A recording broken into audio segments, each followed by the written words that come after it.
Hola y bienvenidos a Entre Turnos y Esperas, un espacio para escuchar las historias que viven detrás de cada cita médica, cada sala de espera y cada guardia de hospital. Hoy les hablamos de Trujillo, la ciudad de eterna primavera, pero también escenarios de un sistema de salud que muchas veces parece no florecer. Hola, yo soy Luis y junto a Marlon queremos compartir una mirada profunda sobre lo que pasa en nuestros hospitales, postas y centros de salud, no solo con datos, sino con las voces de quienes enfrentan las esperas, las carencias y también las esperanzas de un cambio. En este episodio conoceremos tres testimonios, una paciente CIS, un asegurado de salud y una enfermera del Hospital Belén.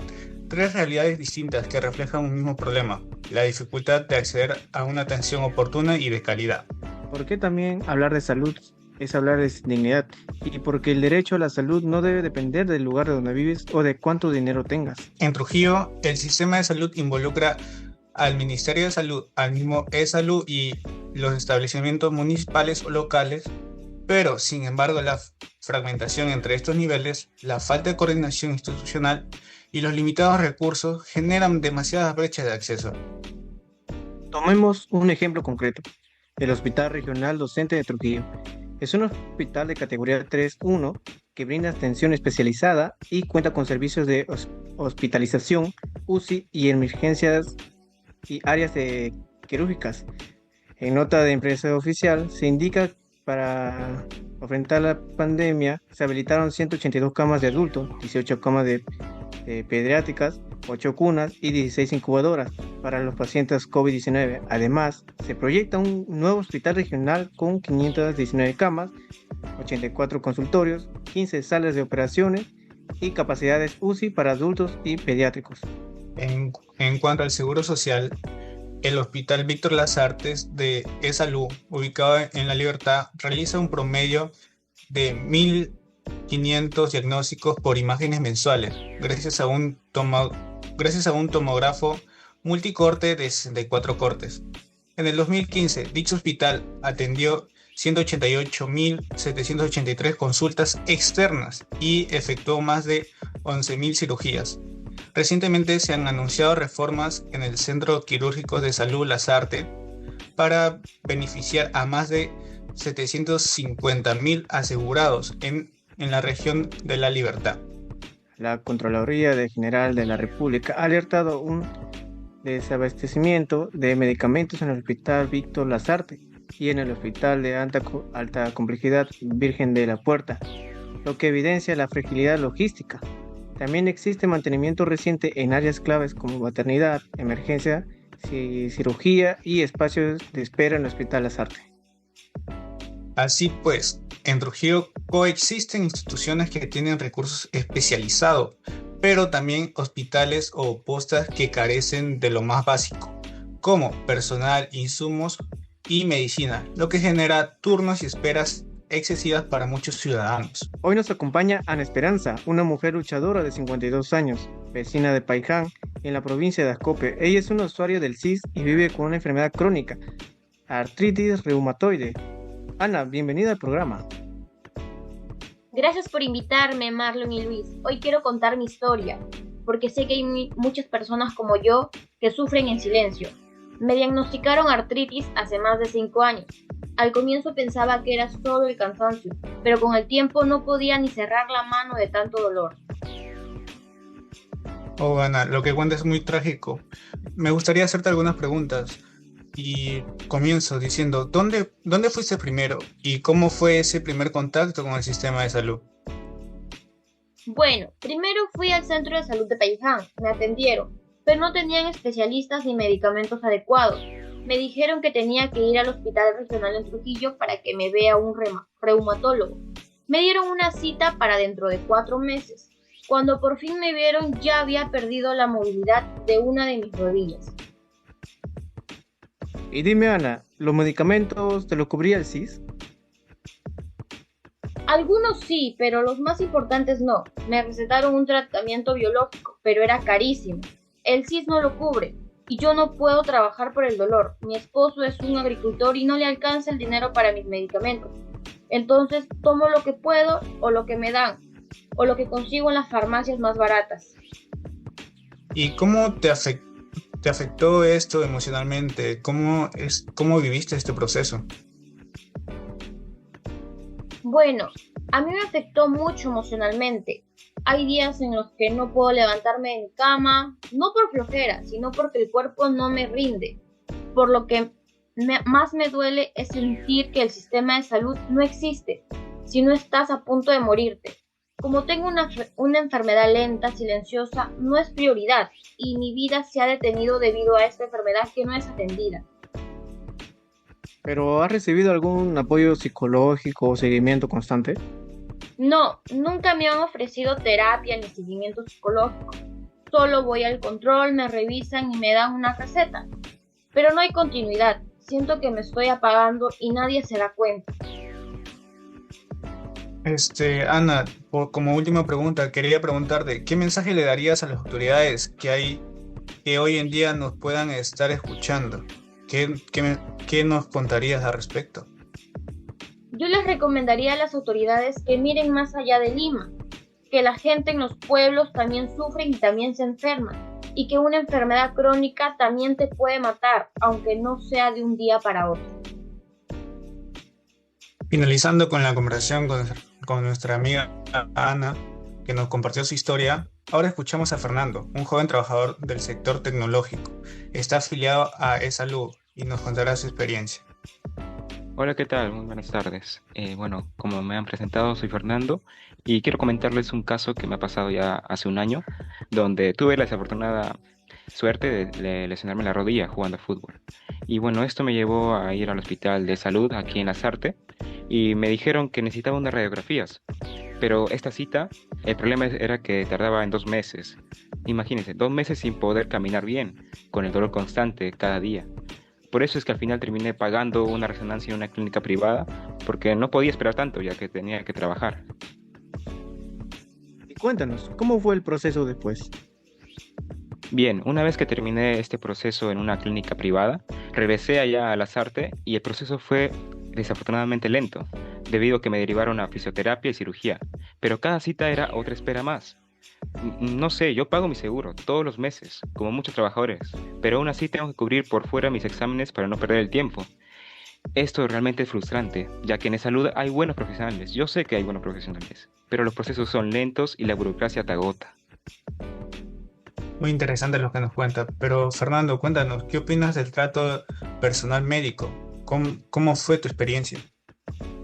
Como lo había dicho, me parece que en cualquier hospital vas a encontrar profesionales de muy buena calidad, debido a que todos están preparados para afrontar estas situaciones, tanto los doctores como los enfermeros, ya que ellos hacen lo que pueden. Se nota que están sobrecargados, pero el problema es estructural, hay demasiada demanda y poca gestión. Uno siente que en salud no está a la altura del aporte que hacemos mes a mes, ya que esto es debido al aporte que hacemos todos los trabajadores. Y realmente este servicio que llega a nosotros no es de calidad. Debería ser un sistema más ágil, más humano y menos burocrático, a mi parecer. ¿Cómo fue que te afectó todo esto personalmente? Esto me afectó totalmente mi personalidad y mi forma de llevar día a día, ya que me generó mucha ansiedad. Estaba con descanso médico, pero ese descanso era simplemente de días. Preocupado por perder el trabajo, tuve que tomar el riesgo de ir a otra clínica, ¿no? Y pensar que todo pudo resolverse antes si es que el sistema me hubiera ayudado a tiempo. Muchas gracias Fernando por contarnos tu caso. Ahora, como nuestra última invitada es Carmen, una enfermera con más de 10 años de servicio en el Hospital de Belén de Trujillo. Carmen, muchas gracias por estar aquí. Cuéntanos. Gracias por la invitación, Luis. Es un placer y una necesidad hablar de lo que ocurre dentro de un hospital público. Como bien mencionas, llevo una década en el Hospital Belén y puedo decirles que la realidad diaria nos exige improvisar constantemente. Trabajamos con lo mínimo. Hay turnos donde no hay guantes ni gasas suficientes. O sea, imagínate la grandiosa dificultad. A esto se suman los equipos son muy antiguos y el personal pues simplemente no se da abasto. En emergencias muchas veces nos ha pasado que solo tenemos un enfermero para 20 pacientes o más, lo que es insostenible. Wow, Carmen, lo que nos cuentas es muy trágico, pero con respecto a las preguntas, ¿cómo se vive eso emocionalmente? Hola Marlon, es agotador, demasiado diría yo. El estrés es constante y la presión inmensa. Nos gritan, nos reclaman. Y aunque entendemos que la gente sufre y está desesperada, es un peso emocional enorme. Esto se intensificó durante la pandemia, que fue devastadora para todos, pero todos nosotros. Vi morir a colegas, hasta familiares. Algunos de nosotros seguimos con secuelas físicas y emocionales, pero lo más difícil es que nadie nos ofreció apoyo psicológico formal. Nos llaman héroes, sí, pero también merecemos condiciones dignas y el soporte necesario para seguir adelante. Carmen, ¿qué sería lo que cambiaras tú en el sistema? Si pudiera cambiar algo en el sistema, Luis, ¿sabes? Empezaría por lo más básico y fundamental. Más personal y mejores condiciones laborales. Pero no solo eso. También pediría que hubiera verdadera empatía desde arriba. Me gustaría que las autoridades visitaran los hospitales sin cámaras, que realmente vieran cómo trabajamos y las carencias que enfrentamos día a día. La salud no se mejora con discursos o fotos de inauguraciones. Se mejora con inversión real, con humanidad y con una gestión eficiente y comprometida. Eso es lo que necesitamos. Muy bien, Carmen. Muchas gracias por tener esa valentía de contarnos tu caso. Eso sería todo. Muchas gracias. Finalizando con estos casos, lo que hemos escuchado no son casos aislados de la realidad, son síntomas de un sistema con múltiples fallas que afectan a muchas personas. Las demoras, el desabastecimiento, la sobrecarga del personal y la desigualdad distribución de recursos revelan que en la práctica el derecho a la salud no se ejerce de manera plena y equitativa. Ahora bien, ¿qué fundamentos jurídicos sustentan este derecho debe ser exigible? En la Constitución Política del Perú, el artículo 7 establece que todos tienen derecho a la protección de su salud, la del medio familiar y la de la comunidad, así como el deber de contribuir a su promoción y defensa. Además, aunque este artículo forma parte de los derechos sociales, la jurisprudencia del Tribunal Constitucional ha interpretado que el derecho a la salud tiene carácter fundamental, conexión con la dignidad humana y la vida, lo que obliga al Estado a garantizar incluso frente a restricciones presupuestales en casos de urgencia. En cuanto a las cifras, el panorama tampoco es alentador. Según la Organización Panamericana de la Salud, en el año 2021, el gasto público en salud en Perú fue equivalente de 3,99% del Producto Interno Bruto. Otros estudios estiman que el gasto público nacional en salud ronda el 3,2% del Producto Interno Bruto, muy por debajo del parámetro mínimo recomendado por el OMS. Adicionalmente, el gasto público destinado a proyectos de salud ha venido creciendo. En el 2024, el gobierno nacional viabilizó un 8.758 millones de soles en proyectos de inversión de salud. Estas cifras reflejan dos cosas. Primero, que el presupuesto existe en parte, pero muchas veces no se ejecuta en modo eficiente. Segundo, que la brecha entre lo que se destina y lo que se efectivamente llega a los hospitales y postas es grande. Un estudio señala que entre 2020 y 2022 los gobiernos regionales representaron solo entre el 46% y 47% del gasto total en salud ejecutado. Por tanto, la problemática no es solo de recursos, sino de gestión, transparencia y coordinación institucional. Un sistema fragmentado con instituciones que no comparten información ni recursos esto termina siendo más costoso y menos eficiente para quienes buscan atención médica. Los testimonios de Ana, Fernando y Carmen convergen en una idea clara, que para el derecho a la salud deje de ser una promesa vacía y se convierta en una realidad. Es indispensable una reforma estructural que no solo agregue presupuestos, sino reordene cómo se organiza, coordina y supervisa en el sistema sanitario. Partiendo de estos diagnósticos que presentamos, a continuación también presentamos la propuesta de una red regional integrada de la salud, abreviada RIS. Se trata de un modelo territorial que articula al MINSA, E-Salud y los gobiernos locales bajo una coordinación unificada y una plataforma tecnológica compartida. Los principales elementos de esta RIS serían: el primer elemento, plataforma regional de citas únicas. Con solo el uso del número del DNI, esta plataforma mostrará la disponibilidad real de consultas, pruebas de laboratorio y citas especializadas en hospitales y postas. Como segundo elemento, fortalecimiento en postas municipales. Las postas de los distritos como La Esperanza, El Porvenir, Florencia de Mora, entre otros, recibirán apoyo rotativo de especializaciones, dotación de insumos básicos y logística compartida. Como elemento 3, Centro Regional de Emergencia y Derivaciones. Un centro de monitoreo en tiempo real, la disponibilidad de camas UCI, ambulancias y unidades de soporte en toda la región para coordinar traslados efectivos y oportunos.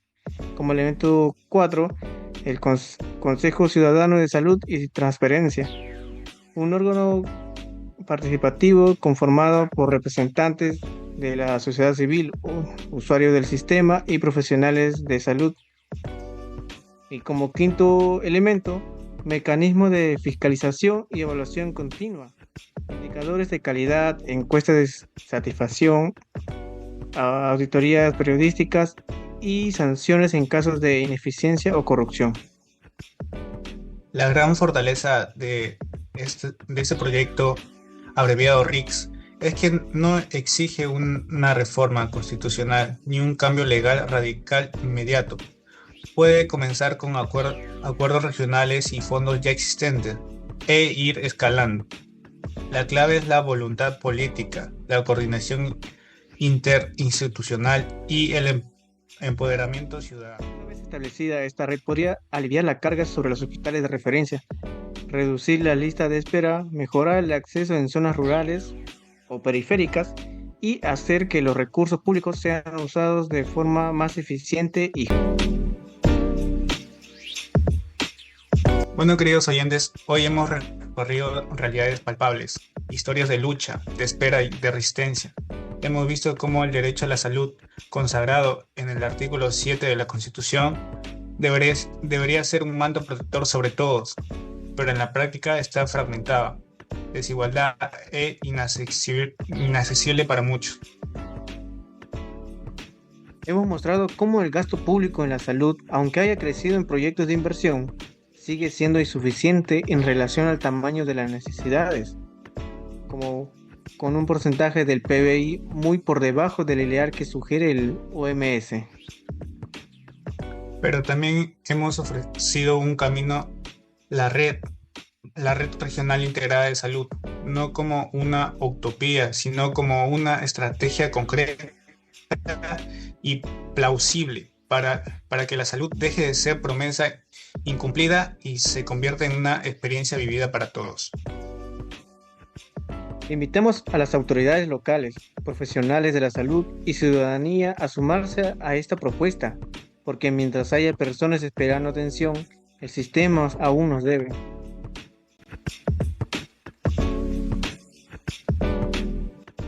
Esto fue Entre Turnos y Esperas desde Trujillo, con el compromiso de que la salud deje de esperar para ser un derecho real.